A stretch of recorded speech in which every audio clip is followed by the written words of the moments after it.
A parent's love is boundless. In this episode of Stitch, we'll take a look at some inspiring mothers and fathers who overcame their circumstances for the betterment of their children and encouraged their communities in the process.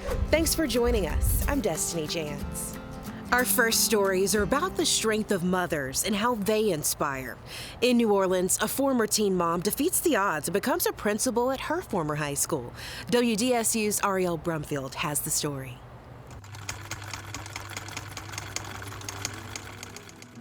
Reclaiming what's rightfully hers. But me coming back, I'm not only giving them back my experiences, but I'm giving them back my talents as an educator. In the halls of the very school where she made one of the toughest decisions of her life just 32 years ago. Awesome. Enrollment is awesome. The newest principal of St. Catherine Drexel Preparatory School, formerly known as Xavier Prep. And walking through the halls, I just had so many fine memories. Latasha Skidmore says this full circle moment is a realized dream.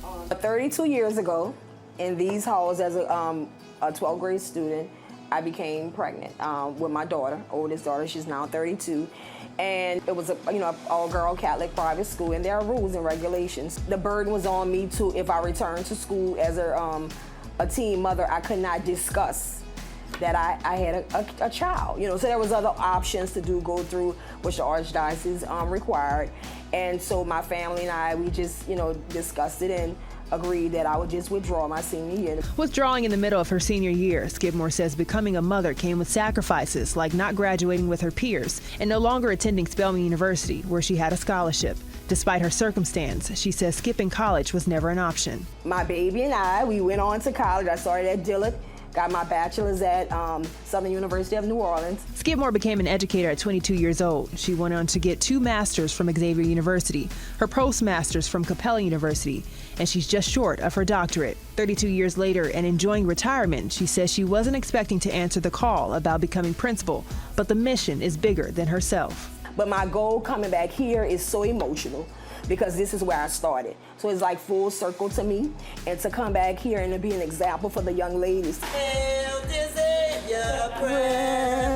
Skidmore says she plans to instill in her girls the mentality of high expectations, standards, and succeeding above all odds. I wanted them to know you don't have to look for a role model, because I'm the model. I did it. You can do it. I don't want them to give up. I know it gets hard, but at the end of the day, you have to focus on the prize.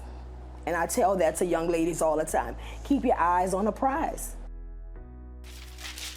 Regaining her place, Latasha is surely an inspiration for the students at her school. In Massachusetts, a mother runs in memory of her son, and so much more. WCVB's Katie Thompson tells us more.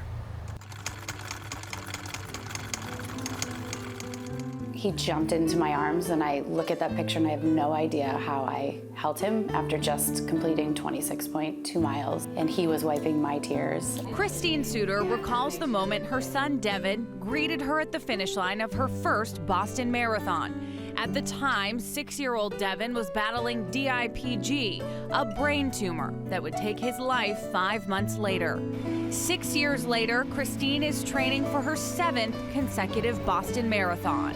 I can see him every time I finish, and I think that's part of the reason why I continue to run. Now Suter runs for Devin, for awareness, and for the foundation named after the hashtag that sent his cause into the national spotlight, Why Not Devin? The Why Not Devin Foundation helps families with a child diagnosed with DIPG. When Devin was diagnosed with a tumor that no child had ever beat, his family decided their son could be the first.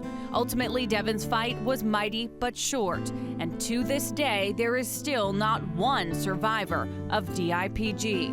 We have the saying that life should be a marathon, and all these kids only get to sprint. And as hard as running that 26.2 miles is, it's nothing in comparison. To date, Why Not Devin has raised more than $300,000 through fundraisers, the Boston Marathon being the largest. This year, Suter has 6 runners on her team, some from as far away as Israel, a purposeful choice to bring awareness worldwide. I've been all over the world recently, and it's mind-boggling to me, but also amazing, because I think that shows how much awareness has happened and that change will happen. And on Marathon Day, Suter says there are signs of Devin everywhere. Now, running Boston is so incredible because there is a sea of green all along the marathon routes. That sea of green, Devon's Army, DIPG warriors, and a reminder to Devon's mom that every step in this marathon is one step closer to a survivor.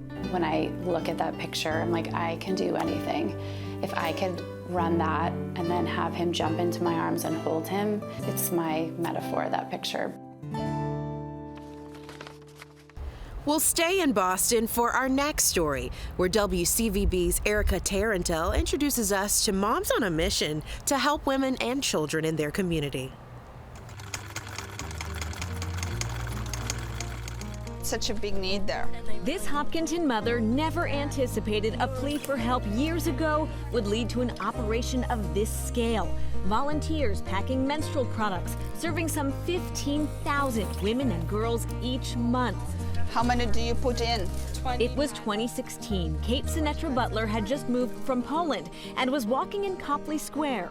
A young woman approached. She was in need of help, and she asked me if I have a spare tampon. And I remember thinking, oh, this is strange. Is that what people do in US? Days later, she learned sadly it was not strange, but all too common. A news radio program came on all about period poverty. Talking about the fact that food stamps don't cover menstrual care, that it's a hidden need.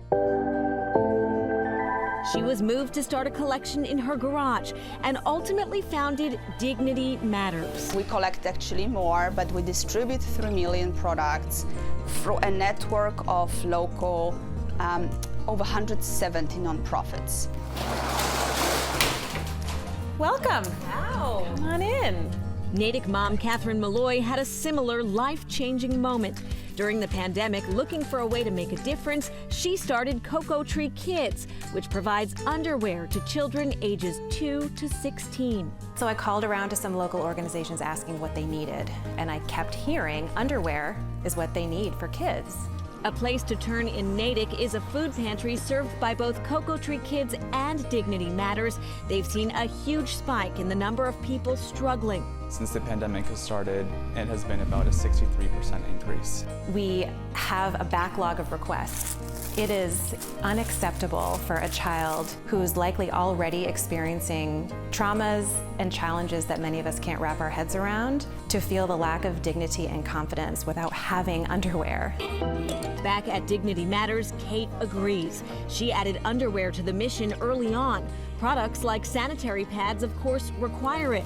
Bras are now provided too. All the bras that we distribute are new or like new. All these are products too often overlooked when people make donations. They're expensive, but essential. I mean, it's a basic need that women all have. It fills my heart. It just really does. What an inspiring story of moms helping women in their community. After the break, we'll meet some courageous dads.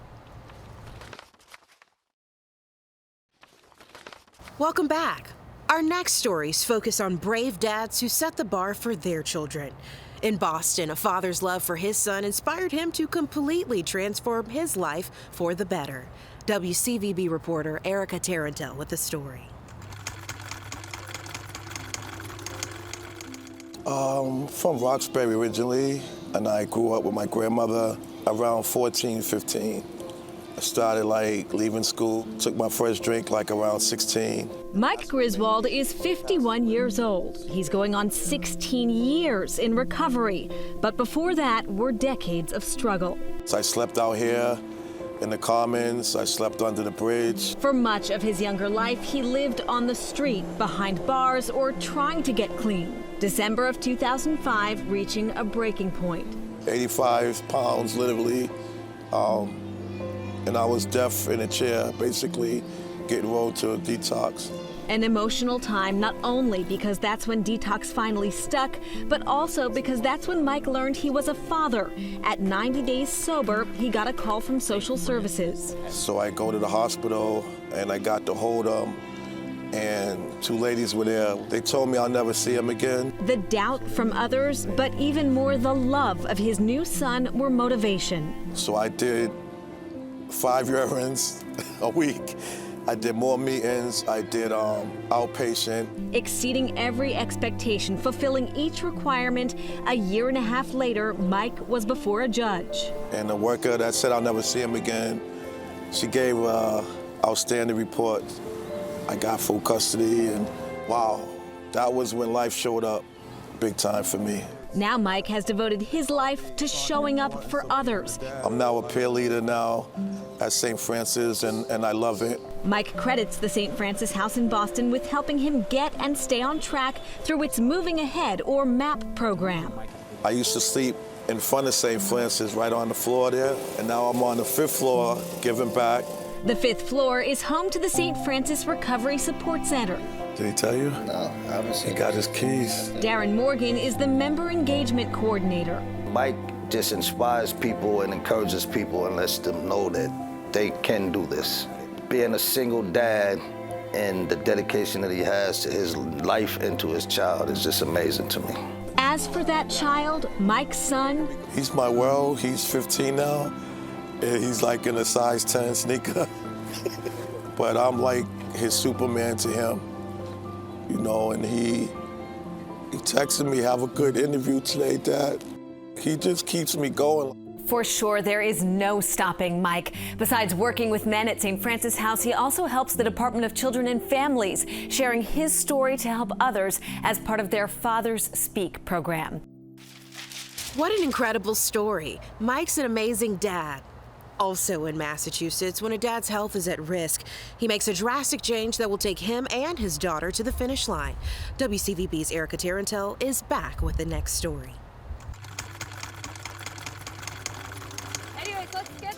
It's 8 in the morning. These runners need to get in their miles. If you're doing more than 8, you want to head down that way? Beth Lennox and her father Scott are coaching this group, training to run the Boston Marathon. They know a little something about going the distance. I purchased this for my dad for Christmas a few years ago. The display holds medals earned in marathons from every state in the nation, and Beth has one just like it, full. The Little Rock Marathon, they pride themselves on having the largest medal. The insane achievement by this father-daughter duo is even more incredible considering their start. Beth was not a runner. Scott ran shorter distances as a young man, but didn't lace up in earnest until he was 50. I get choked up when I think about it.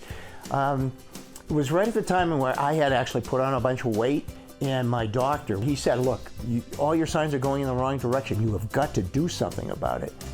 Ironically, Scott lives in Hopkinton. His career was working for John Hancock, a double marathon connection. But it wasn't until a coworker encouraged him to be her running buddy that he even considered running Boston. She was like my worst nightmare. She just would not let it go. Over 8 months, I lost 50 pounds, and we ran 2003 together. He instantaneously seemed younger. Scott loved feeling younger. He loved the whole process and started making a habit of running the Boston Marathon. That inspired Beth. Just to start focusing on my health and my fitness as a young adult, which I never really had before. And then, of course, I love cheering him on at the races. I never envisioned it would be me out there as well. Now 76, Scott has run 79 marathons, 17 Boston, and all the other majors. He ran all the 50 states after retiring at 64, at one point running 8 marathons in a year. Beth ran 16 in 15 months so they could complete their 50th together. And that's Maui. It was almost a little bit, this is really happening? Thrilled with the accomplishment, but missing the adventure, Scott and Beth say they treasure the memories made and look forward to making more. Sometimes he's carrying me and sometimes I'm carrying him, but we both get there. We just had fun. There's always some aspect of every marathon that we've done. We've had a really good time. Scott and Beth make an inspiring team. After our break, we'll meet a firefighter who gets his blessing. Welcome back. This segment will highlight parents whose activism commemorates their children, but also brings awareness to their communities. In South Carolina, young workers lost their job when a cafe closed, but their moms know that's not their end. WCVB's Sean Shiabat has the story. Thank you very much. Can you say thank you? This is not your typical slushy stand. It's a place of inclusion. We have cherry, we have blueberry, especially watermelon because I know it's my favorite. Well, that was an excellent choice. Inspire Cafe popped up along busy Main Street in Wakefield after a heartbreaking loss for the workers here. They used to work at Biddy & Bo's Coffee until it suddenly shut down, so moms stepped in. Was there ever a doubt in your mind you'd be able to find something? Oh, you don't have doubts. It's just not if, it's when. When you're moms, you do whatever it takes to make it happen. They started searching for help to make their own shop to employ their kids with different abilities. The Boys and Girls Club came to the rescue. This is not just some sort of charitable act. This is a level of inclusivity in our community. People are coming out here to support them, and they get excited when they see people that they know. 17 workers from the coffee shop have now transitioned to jobs here. It's all about community and inclusion and being seen. We're family, and we want to work, and we want to be together. It's not about our guys fitting in somewhere else. It's about our guys just being our guys and the world coming into their world. The goal is to not only get our employees back to work, but to show other businesses that our employees are just as capable as anyone else out there. Now they're crowdfunding for a brick-and-mortar store of their own. We have 25,000 so far with over 160 people who have donated, and people can visit us at inspirecafe.org. So for the cost of a slushie on a hot summer day, you can help them create a new space of their own. The Inspire Cafe lives up to its name. Next, a father is on a mission to prevent gun violence in schools in honor of his son. In Louisville, here's Alexis Matthews of WLKY. Traveling to 23 cities in about 50 days, the Guac Magical Tour bus is using a mass shooting victim's memory to send a message about gun violence. The bus, on a mission to prevent gun violence, made a stop in Louisville. Local anti-violence groups, state lawmakers, and community members rallied with Manuel Oliver, who was driving the bus and leading the charge. His teenage son, Joaquin, was killed in the Parkland, Florida school shooting in 2018. Oliver now travels across the country to cities plagued by gun violence, raising awareness about prevention and stricter gun laws. He also meets with other parents who lost children to violence, knowing they share the same pain and urge for change. The day that Joaquin was shot, his dad was not shot. His mom was not shot. So we need to continue Joaquin's life. We are Joaquin's voices. We need you all to transform. We need you all to make some changes. It's time for changes right now. We can make a difference, but we cannot make a difference if we don't take action. The bus is also highlighting cities that have experienced mass shootings. What an amazing way to honor his son. Next, we meet an entrepreneur who's using her success to help mothers facing homelessness. In Boston, here's WCVB's Rondella Richardson with the story.